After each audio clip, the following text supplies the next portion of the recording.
আজ তো মহারাজের হাব ভাব সুবিধার ঠেকছে না, মনে মনে কেমন যেন ফন্দি আটছে বলে মনে হচ্ছে। তাই তো, মহারাজের আজ আবার এই কি হলো? এমন করে দেখছেন যেন কতকাল দেখেননি আমাদের। আপনি কি কাউকে খুঁজছেন মহারাজ?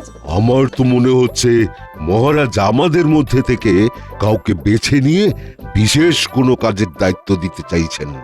এই তো বৈদ্য দেখছি প্রায় ধরে ফেলেছি। আর এমন কি সাপ ব্যাং, এতে আর ধরাধরির কি আছে? আছে আছে, আমি সত্তর এক যজ্ঞের আয়োজন করছি, আর সেই উপলক্ষে আমার গুরুদেবকে আমন্ত্রণ জানাতে যেতে হবে। এমন গুরুত্বপূর্ণ কাজের গুরুদায়িত্ব কাকে দেবেন বলে স্থির করলেন মহারাজ? তোমার সেটা না জানলেও চলবে, কারণ মন্ত্রী মশাই থাকতে মহারাজ তোমাকে অন্তত এই দায়িত্ব দেবেন না। সব ব্যাপারে তোমার নাক গলানোর কি দরকার হে বাপু? দায়িত্ব তো বাছাই করা কাউকে না কাউকেই দিতে হবে, কারণ গুরুদেবকে রাজি করিয়ে আনার দায়িত্ব কম নয়। আমার তো মনে হয় গোপালই পারবে যথাযথভাবে গুরুদেবকে এখানে নিয়ে আসতে। হ্যাঁ, গোপালের মতো বিচক্ষণ ব্যক্তি আর কজন আছে? ও মা, এ বলে মন্ত্রী তো ও বলে গোপাল, কে জানে শেষ পর্যন্ত কার যে খুলবে কপাল। আমি বলি কি, এই ব্যাপারটা তবে গোপালই সামলাক। কে না জানে যে গোপাল বেশ গুছিয়ে কথা বলতে পারে। এ কি, মন্ত্রী মশাইয়ের গলায় যে উল্টো সুর! সুর কি আর এমনি এমনি পাল্টেছি? এমন গোলমেলে কাজ সামলাতে না পারলে শেষ পর্যন্ত গোপালেরই মুখ পুড়বে। মন্ত্রীমশাই ভেবেছেন আমার কাঁধে বন্দুক রেখে আচ্ছা সে মজা করবেন, হ্যাঁ? কিন্তু আমি তো সেটা হতে দেব না। তুমি কি কিছু বলবে গোপাল? আমার মতে তো এই কাজে মন্ত্রীমশাইয়েরই যাওয়া উচিত। মহারাজের মহামন্ত্রী গিয়ে বললে গুরুদেব কিছুতেই না করতে পারবেন না। বুঝলাম, তবে এই কথাই থাকলো যে মন্ত্রী আর গোপাল দুজনেই যাবে গুরুদেবকে আমন্ত্রণ জানাতে।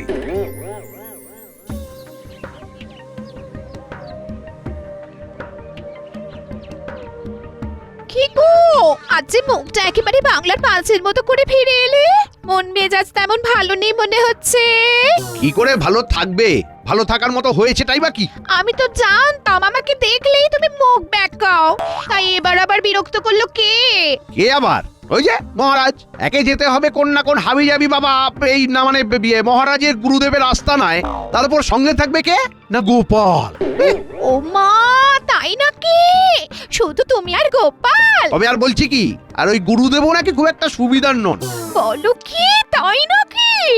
আসলে এই সবই মহারাজের চাল, দেখে দেখে আমাদের দুজনকে সিংহের ডেরায় পাঠিয়ে দেওয়া, আর উনি শুধু বসে বসে মজা দেখবেন। তবে আমার তো মনে হচ্ছে সবটাই খারাপ নয়, এটার একটা ভালো দিকও আছে। এর মধ্যে ভালোর আবার কি দেখলে শুনি? ভালো করে বোঝার চেষ্টা করো, ভালো করে বোঝার চেষ্টা করো। এটাই ভালো সুযোগ। যদি গুরুদেবের কাছে গোপালকে ছোট করে নিজের নাম কিনতে পারো, তবে গুরুদেব নিজেই মহারাজের কাছে তোমার প্রশংসা করবে, আর এতে আখিরে তোমারই নাম হবে। এই কথাটা তো তুমি মন্দ বলনি গিন্নি। না না না না না, তবে তো একেবারে আদা জল খেয়ে লাগতে হবে। তাই তো আমি বলি, খাবে পরে, আগে কোমর বেঁধে যাওয়ার তোড়জোড় করো দেখি। হ্যাঁ হ্যাঁ, ঠিক বলেছো, একেবারে গোড়া থেকে এই গোপালকে চাপে রাখতে হবে।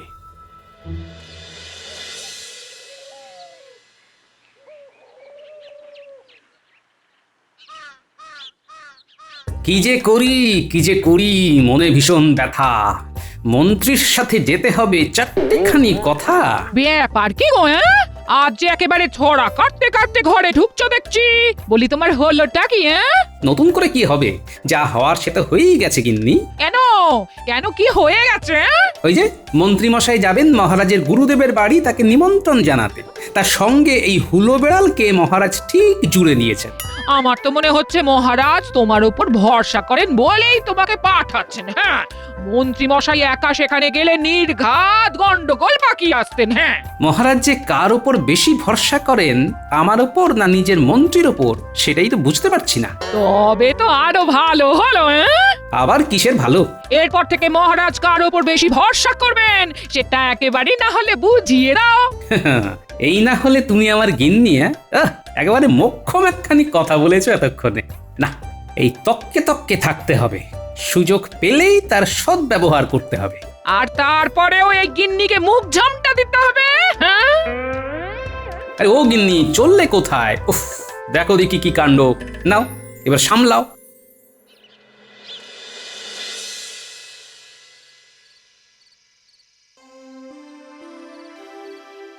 দিয়েছি। এবার দুজনকে একেবারে একসাথে জুড়ে দেখি এবার কে কি করে। কোথায় কোথায় আবার কি জুড়লেন আপনি মহারাজ? আর ভাঙলেনই বা কখন যে জুড়ে দিলেন? ভাঙা তো ছিলই, মানে মন্ত্রী আর গোপাল তো যাকে বলে একেবারে আদায় কাঁচকলায়, তাই আমি ওদের এবার একেবারে আচ্ছা করে পেঁচ মেরে দিয়েছি। সে না হয় করলেন, কিন্তু করলেন কেন? হবে না গিন্নি, একজন ক্যাচালেও অন্যজন ঠিক আমাকে বাঁচিয়ে দেবে। মানে গুরুদেবকে যেন তেন প্রকারেণ এখানে এনে হাজির করবেই করবে। তার মানে আপনি জেনে শুনে এমন কাজ করেছেন? তবে নয় তো কি, কিন্তু হ্যাঁ, আসল উদ্দেশ্য আর একটা আছে এবং সেটাই বিশেষ গুরুত্বপূর্ণ। হ্যাঁ, বলুন তো, দুজনকে একসঙ্গে পাঠানোর পেছনে আপনার কোনো অঙ্ক আছে কিনা? তাহলে শোনো, গুরুদেব মানুষ যাচাই করতে পারেন। দুজনের কথাই শুনেছেন গুরুদেব। এখন এই সুযোগে উনি যাচাই করে দেখে নেবেন যে গোপাল আর মন্ত্রীর মধ্যে কার বুদ্ধি বেশি। কি কেমন হবে এক ঢিলে দুই পাখি? দারুণ হবে। সব ব্যাপারটাই আপনার কাছে একেবারে জলের মতো পরিষ্কার হয়ে যাবে মহারাজ।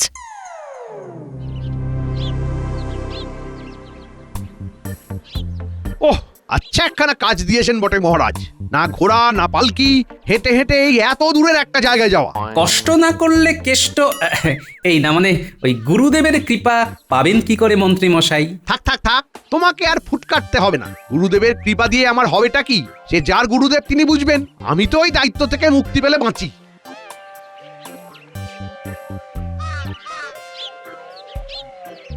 ওই তো গুরুদেব স্বয়ং কুটিরের সামনে দাঁড়িয়ে আছেন, যেন আমাদের জন্যই অপেক্ষা করছেন। তবে আর কি, যাই একেবারে ডিগবাজি খেয়ে গুরুদেবের পায়ে গিয়ে পড়ি, যা থাকে কপালে। প্রণাম গুরুদেব। আরে আরে, করো কি? আগে আমি গোপাল, আর উনি মহামন্ত্রী। মহারাজ কৃষ্ণচন্দ্র আমাদের পাঠিয়েছেন আপনার কাছে। আমার প্রণাম গ্রহণ করুন। বেশ, এসো, তোমরা ভিতরে এসো। হাত মুখ ধুয়ে বিশ্রাম নাও কিছুক্ষণ। পথ চলার ক্লান্তি তো বড় কম নয়। না না না না, তা কি করে হয়? আমার কাছে তো কর্মই ধর্ম, তাই বিশ্রাম কি জিনিস তা তো আমি জানি না গুরুদেব। ব্যাস, মন্ত্রীমশাইয়ের রং বদলানো শুরু হয়ে গেছে। ওই যে এসেই এক ডিগবাজি খেলেন, ওতেই কাজ হয়ে গেছে। বিশ্রাম নিলে গোপাল নিক, ওর পরিশ্রম করার অভ্যাস নেই তো। আমাকে দয়া করে বিশ্রামের কথা বলবেন না গুরুদেব। তা বেশ তো, তবে তুমি না হয় আহারের ব্যবস্থা করো, আমি ধ্যানে বসি। ডাক, প্রথম চটকায় গুরুদেবকে ভালো মতোই ঝটকা দিয়েছি। এবার কাজ দেখিয়ে ওর মনটাও টুক করে জয় করে নেব।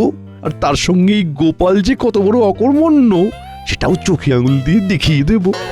কি হলো মন্ত্রীমশাই, ধর্ম পালনের আগে বড় ভাবনায় পড়ে গেলেন মনে হচ্ছে। আমি ভাবি আর না ভাবি তাতে তোমার কি?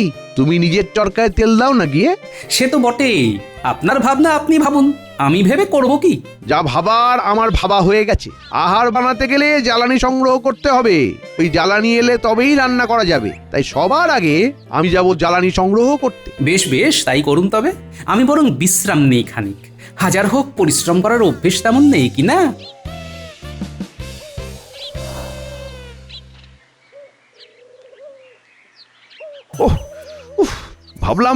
ভাবলাম হাতের কাছে এই কাঠকুটো পেয়ে যাব, ওইসব দিয়ে ব্যবস্থা হয়ে যাবে। কিন্তু এদিকে তো দেখছি কিছুই নেই। এই বেলা আবার ঘুরে ঘুরে জ্বালানি সংগ্রহ করতে হবে। কি ঝকমারি কাণ্ড রে বাবা! খাল কেটে কি মরতে যে কুমির ডাকতে গেলাম, পারি না। বেশ একচোট জিরিয়ে নেওয়া গেছে, এবার যাই। টুকটুক করে পাশের পেয়ারা, লেবু, কলা বাগান থেকে হাতের কাছে যেমন চাপাই নিয়ে আসি গিয়ে। অল্প হলেও গল্প জমে যাবে। যাক বাবা, শেষ পর্যন্ত খালি হাতে ফিরতে হয়নি। এই যা জোগাড় হয়েছে তাই দিয়ে চারটি ঠিক ফুটিয়ে নেওয়া যাবে।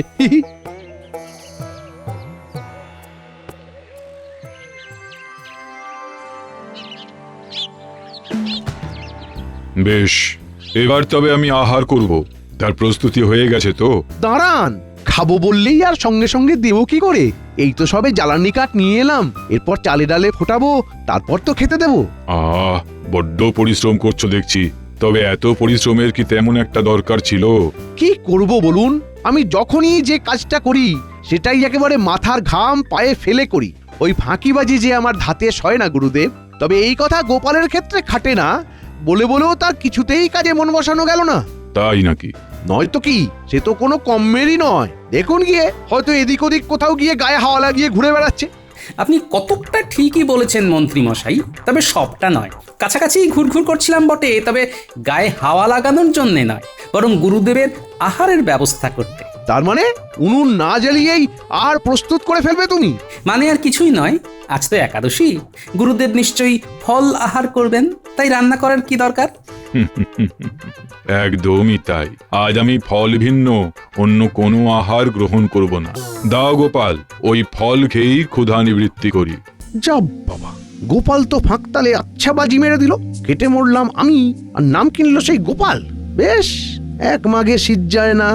আমিও দেখছি গোপাল আবার কোন কায়দা করে আমাকে কাট করার ধান্দা করে, তারপর আমিও পাল্টা চাল চালবো।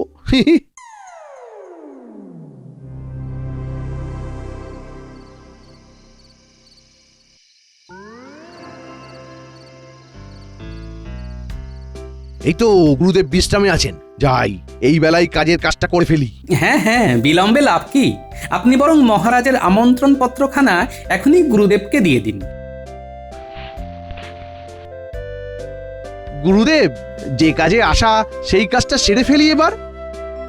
বড় আশা নিয়ে এসেছি আমরা, নিরাশ করবেন না। মহারাজের পাঠানো এই আমন্ত্রণ পত্রখানা গ্রহণ করুন, আর মহারাজ যে যজ্ঞের আয়োজন করেছেন তাতে যোগদান করুন গুরুদেব।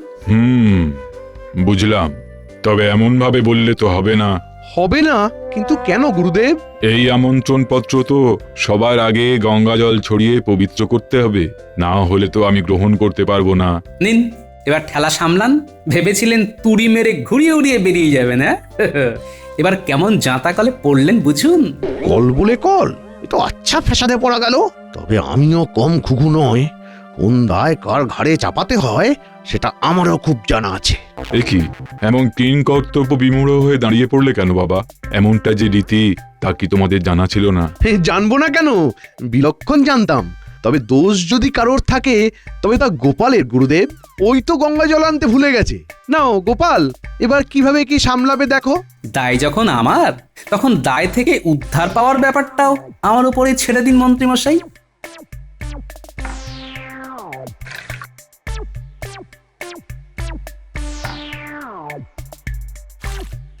এই নিন গুরুদেব, এবার পত্রখানা গ্রহণ করুন। এভাবেই পবিত্র করার কাজটা সেরে ফেললে তুমি। বাবা, তুই সস্তা ভেবেছো চুপি চুপি গুরুদেবকে বোকা বানাবে? গুরুদেব যে কি কঠিন জিনিস সে কি এতক্ষণও বোঝেনি বাবা? আগে গুরুদেব, কথাতেই তো আছে, মন যদি পবিত্র হয় ঘটির জলে গঙ্গা পায়। তা আমি যদি পবিত্র মন নিয়ে এই জল ছেটাই, আর আপনিও যদি পবিত্র মনে তা গ্রহণ করেন, তবে আর এই জল অপবিত্র থাকে কি করে গুরুদেব?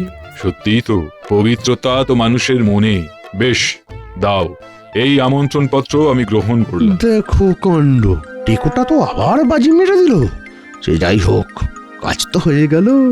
এখন মনে মনে এখান থেকে বিদেয় হতে পারলে বাঁচি। এবার তাহলে আমাদের বিদায় দিন গুরুদেব। আমরা বরং কৃষ্ণনগরে ফিরে গিয়ে আপনার আগমনের অপেক্ষা করি। সোজা কথায় পালিয়ে বাঁচি। তোমরা তোমাদের কাজ করেছো, এবার আমাকেও তো আমার দায়িত্ব পালন করতে হবে। তার মানে তোমরা এতটা পথ ফিরে যাবে, পথে খিদে তেষ্টায় ক্লান্ত হয়ে গেলে সামলাবে কি করে? আগে যে খায় ননি তাকে যোগায় চিন্তামণি, উনি না হয় কিছু একটা ব্যবস্থা করে দেবেন। ও, গোপাল যেন একেবারে বিনয়ের অবতার। গুরুদেবের কথায় গলে গলে পড়ছে, গলে গলে পড়ছে। আমি তোমাদের পথে খাওয়ার জন্য রুটি আর গুড় বেঁধে দিয়েছি, তোমরা যথা সময় খেয়ে নিও। আপনার অশেষ কৃপা গুরুদেব, আমরা ধন্য হলাম। শুধু গুড় আর রুটিতেই গোপাল যা করছে, এর সাথে ঘি মাখন কোপ্তা কালিয়া থাকলে তো মনে হচ্ছে গুরুদেবকে ছেড়ে কৃষ্ণনগরে ফিরতই না। তাতে অবশ্য ভালো বই মন্দ হতো না। না না, তোমরা আর দেরি না করে এবার ধীরে ধীরে কৃষ্ণনগরের উদ্দেশ্যে রওনা হও। ওহ বাবা, পথ যেন আর শেষই হয় না। হাঁটছি তো হাঁটছি। কেন মন্ত্রী মশাই, আপনার তো কর্মই ধর্ম, তাই আপাতত কর্ম করে যান। তোমার যেন ফুর্তি আর ধরছে না। তেমন কি আর করলাম মন্ত্রী মশাই, এইটুকু না করলে যে এতটা পথ একসাথে হাঁটাটাই মাটি হয়ে যাবে। তুমি হাঁটবে হাঁটো, আমি আর পারছি না, অনেক হেঁটেছি। এবার এই ঠুকে এখানে বসলাম আমি। এক যাত্রায় আর পৃথক ফল হয় কি করে? আর তাছাড়া আপনাকে পথে ফেলে রেখে আমি বা কোন লজ্জায় একা চলে যাই বলুন? যাক, তাহলে লজ্জা বলে কোনো বস্তু তোমার শরীরে আছে বলছো? আছে বই কি? আপনার মতো নির্লজ্জ তো এখনো হতে পারিনি কি না? বেশ বেশ, বুঝেছি। এখন আজে বাজে না বকে কাজের কাজটা করো দেখি। গুরুদেব যে গুড় রুটি দিয়েছেন সেটা খেয়ে ফেলি। কর্তার ইচ্ছে কর্ম। আপনি যখন বলেছেন তখন না খেয়ে আর উপায় কি বলুন? দেখেছো কাণ্ড? ও গুরুদেব যা লোক, সেটা আরেকবার দেখলে তো গোপাল? হ্যাঁ, আগে এইসব ব্যাপারে আপনার কাছে তো উনি একেবারে শিশু। তবে ভাববেন না, গুরুদেব যা দিয়েছেন সেটা আমরা মিলেমিশেই খাবো। আমি পথিক, আপনাদের সাহায্য পেলে শরীরটাকে একটু চাঙ্গা করতে পারি। বেশ তো, বলুন না কি সাহায্য চান আপনি? আপনাদের কাছে কি কিছু খাবার পাওয়া যাবে? সকাল থেকে পেটে দানা পানি পড়েনি। কেন? হ্যাঁ, আমাদের দেখে কি মনে হচ্ছে যে আমরা দানছত্র খুলে বসেছি? না না না, আসলে এই কাছাকাছি তো তেমন কোনো কিছু চোখে পড়ছে না যে কিনে খাই, তাই। তাই এত কিন্তু কিন্তু করার কি আছে ভাই? আমাদের কাছে যে রুটিগুলো আছে তাতে 3 জনের দিব্যি হয়ে যাবে। যা মোটা মোটা বড় বড় রুটি, তাতে তো 2টো রুটি খাওয়া কঠিন ব্যাপার। তোমার কাছে কঠিন হতে পারে, তবে আমার কাছে নয়। আমি আমার ভাগ ছাড়তে পারি একটাই শর্তে, যদি ভাই তুমি অন্যভাবে পুষিয়ে দাও। সে নিয়ে আপনি ভাববেন না, আমি কিছু একটা ব্যবস্থা ঠিক করে নেব। পরের কথা পরে, এখন এসো ভাই, মিলেমিশে খাই। খাওয়ার সময় অত হিসেব নিকেশ মাথায় রেখে লাভ কি? হ্যাঁ,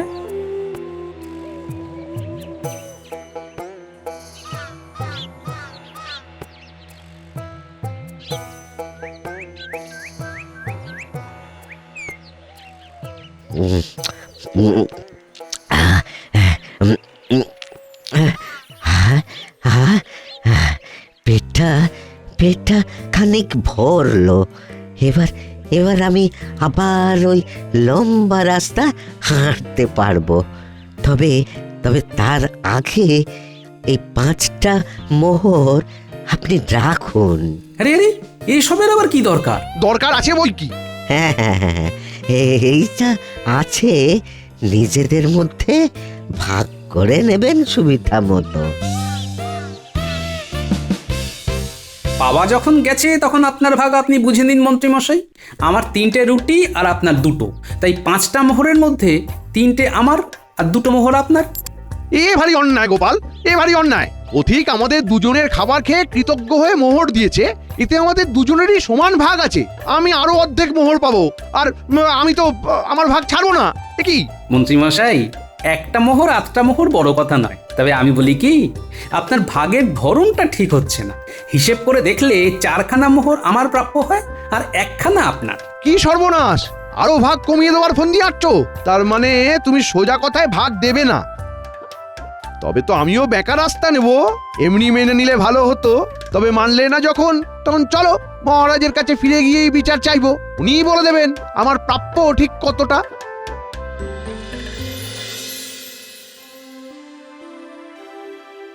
কি জানি মন্ত্রী আর গোপালের ফিরতে এত দেরি হচ্ছে কেন? আবার কোন রকম বিপদ আপদ ঘটলো না তো? আমার তো মনে হচ্ছে আপনি ডেকে আনতে বলেছেন আর ওরা একেবারে ধরে আনছে। না না না না না, গোপাল যখন আছে তখন কোনো রকম হঠকারী সিদ্ধান্ত সে নেবে না। কেন? গোপাল এমন কি মহান যে সে কোন ভুল করতে পারবে না? উমা, কোথায় মন্ত্রী, কোথায় গোপাল? তার জন্য আমরা করছি নিজেদের মধ্যে গোলমাল। এই তো বলতে না বলতেই দুজনেই এসে হাজির। যাক, এবার গোলমাল সরিয়ে রেখে আমরা শুনি তোমাদের কীর্তিকলাপ। নিজেদের গুণের কথা নিজেরা কি করে বলি মহারাজ? গুরুদেবকে আমন্ত্রণ জানানোর ব্যাপারটা তো সামলে ফেলেছি, কিন্তু শেষটা যে ভালো হলো না। সে কি কথা? শেষ ভালো যার সব ভালো তার, তবে তো সবটাই মাটি হয়ে গেল। এই কি কথা শুনি গোপাল? আগে মহারাজ, শেষটা তো আপনি করবেন, সেই আশাতেই তো মন্ত্রীমশাই ছুটে ছুটে এলেন আপনার কাছে। ব্যাপারটা কি মন্ত্রী? আগে মহারাজ, খাচ্ছিল তাঁতি তাঁত বুনে, কাল হলো এড়ে গরু কিনে। না মানে গুরুদেবের দেওয়া রুটি সবে খেতে যাব, অমনি এক পথিক এসে খাবারের ভাগ চাইলো। তাকে আমার ভাগের 2টো রুটি আর গোপাল তার ভাগের 3টে রুটি, এই 5টা রুটি থেকে কিছুটা কিছুটা দিয়ে খাইয়ে দিতেই হলো বিপত্তি। বাকিটা আমি বলি মহারাজ। সেই পথিক খুশি হয়ে 5টি মোহর দিয়ে চলে গেলে মন্ত্রীমশাই 2.5খানা করে মোহরের ভাগ চাইছেন। আমি যতই বলি 4টে মোহর আমার আর 1টা মোহর ওনার, উনি কিছুতেই মানতে চান না। তুমি ভাবলে কি করে যে উল্টোপাল্টা কিছু একটা বলে আমাকে বোকা বানালেই আমি বোকা হয়ে যাব? আপনি বলুন মহারাজ, এটা কোনো হিসাব হলো? সত্যি তো গোপাল, এরকম ভাগ করেছো কেন? তবে গোড়া থেকেই শুনুন মহারাজ, একটা রুটির 3টে টুকরো করা হয়েছিল, তাহলে 5টা রুটি থেকে 15টা টুকরো বেরিয়েছিল। সবাই 5টা করে টুকরো খেয়েছে। বেশ, সত্যি কথা বলো দেখি মন্ত্রী, তুমি নিজের রুটি 6টা টুকরোর মধ্যে 5টা নিজে খেয়েছো আর একটা লোকটাকে দিয়েছো কিনা? হ্যাঁ মানে তাই তো খেয়েছিলাম মনে হচ্ছে। আর আমার স্পষ্ট মনে আছে নিজের ভাগের 9টা টুকরোর মধ্যে 5টা নিজে খেয়েছি আর 4টে টুকরো লোকটাকে দিয়েছি। তাই 5টা মোহরের মধ্যে 4টে আমার আর একটা মন্ত্রীমশাইয়ের প্রাপ্য। অকাট্য যুক্তি, ন্যায় বিচার করলে তো এমনটাই হওয়ার কথা। এই কি, আমার কি সৌভাগ্য! গুরুদেব, আপনি এসে গেছেন গুরুদেব। হ্যাঁ, আসতে তো আমাকে হতোই, তবে এই নিমন্ত্রণের সূত্রে একটা ব্যাপার যেটা যাচাই করলাম, আমি সেটা সবার আগে জানাতে এলাম। হ্যাঁ হ্যাঁ হ্যাঁ হ্যাঁ গুরুদেব বলুন, আমি তো সেটা জানার জন্যই উদ্গ্রীব হয়ে আছি। স্বীকার করতে বাধা নেই যে যেমনটা শুনেছিলাম সেটাই ঠিক। বাস্তবিকই গোপালের বুদ্ধি আছে। তার বুদ্ধির পরীক্ষা নেব বলেই আমি 5টা রুটি দিয়েছিলাম আর তারপর আমার এক শিষ্যকে পাঠিয়েছিলাম মোহর দিয়ে। তাহলে আমার উদ্দেশ্য সফল হয়েছে। গুরুদেবের নেওয়া বুদ্ধির পরীক্ষায় গোপাল সসম্মানে পাশ করেছে। তার মানে পুরো ব্যাপারটাই সাজানো ঘটনা। ঘটনা যেমনই সাজান, একটার বেশি মোহর কিন্তু আমি আপনাকে দিচ্ছি না মন্ত্রীমশাই।